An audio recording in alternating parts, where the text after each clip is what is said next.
নতুন বোর্ড এসছে, তারা ইলেকশন করে আসলে হয়তো বা তাদের কাছে আপনার কাজ করার অপশন অনেক বেশি থাকবে।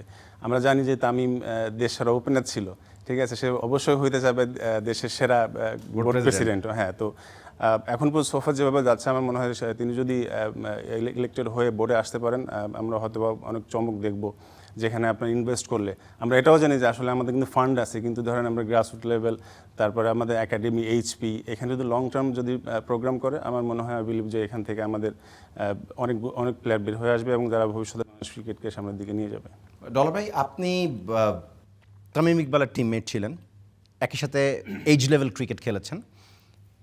তামিম ইকবাল যখন বোর্ড প্রেসিডেন্ট, আপনাদের জন্য কি দাবি বা তার কাছে সরাসরি যাওয়ার সুযোগটা অন্যান্য বোর্ড প্রেসিডেন্টের তুলনায় কম্পারেটিভলি ইজি? ওই এক্সেসটা তো অবশ্যই ডেফিনেটলি থাকবে, কিন্তু ধরেন আপনার সেও একটা প্রফেশনাল জায়গায় বসে আছে, আমি আমার কাজ করছি, সেও একটা কাজ করছে, তো অবশ্যই আপনার যখন ইন্টারাকশন হবে, যখন কথা হবে, আমি যেহেতু একসঙ্গে খেলেছি, আমিও কাজ করছি, বিসিবিতেই কাজ করছি, এজ লেভেল নিয়ে কাজ করেছি, তো আসলে যখন যদি প্রয়োজন হয়, যদি মনে করে যে না এই জিনিসগুলা কেমন চলছে, যখন কথা হয়, তো আসলে টোটাল আমাদের ক্রিকেট নিয়েই কথা হয়। তো সত্যি কথা বলতে কি যে বাংলাদেশ ক্রিকেট এখন যে অবস্থায় আছে সেটা আমি কাউকে দোষারোপ করব না, তারাও চেষ্টা করেছে বিগত দিনে, কিন্তু হয়তো বা সেটা এনাফ ছিল না।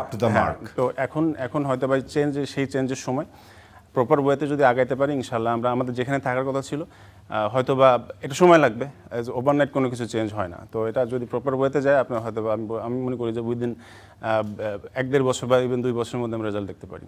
এক্স্যাক্টলি। ইন্টারিম গভর্নমেন্ট, যারা এই নির্বাচিত গভর্নমেন্টের আগে যে ইন্টারিম গভর্নমেন্ট ছিল, তার উপরেই তিনি একদম বলেছেন যে সম্পূর্ণ দায় তাদের। বাংলাদেশ ক্রিকেটের এই ক্ষতির বিষয়টা, মানে ক্ষতিটা কত বড়, এটা কতখানি বিস্তৃত? দেখেন, বাংলাদেশ ক্রিকেটে মানে সিম্পলভাবে যদি বলা হয় যে না, হ্যাঁ আমরা স্টিল ক্রিকেট খেলবো, কিন্তু ধরেন এই ওয়ার্ল্ড কাপটা আর আসবে না।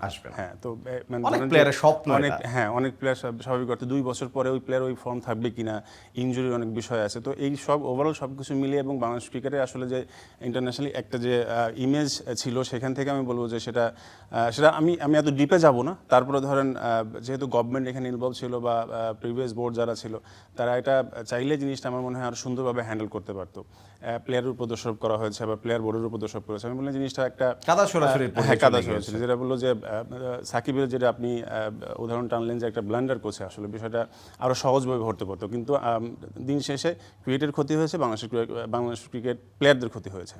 অবশ্যই ইলেকশন হলে আমি মনে করি যে আরও জিনিসগুলো ভালো দিকে যাবে। আর আপনি যদি রিসেন্ট ডেজ বাংলাদেশ ক্রিকেটের পারফরমেন্স বলেন, এটা আসলে প্লেয়ারদের উপরে এবং টিমের উপরে ইফেক্ট করে, যে আপনি যেটা বললেন যে আসলে আমাদের সঙ্গে বাংলাদেশ ক্রিকেটের সঙ্গে যেটা হয়েছে, টি-20 ওয়ার্ল্ড কাপ খেলতে যায়নি, তো এটা তো অবশ্যই বাংলাদেশের বিগ লস ছিল এটা।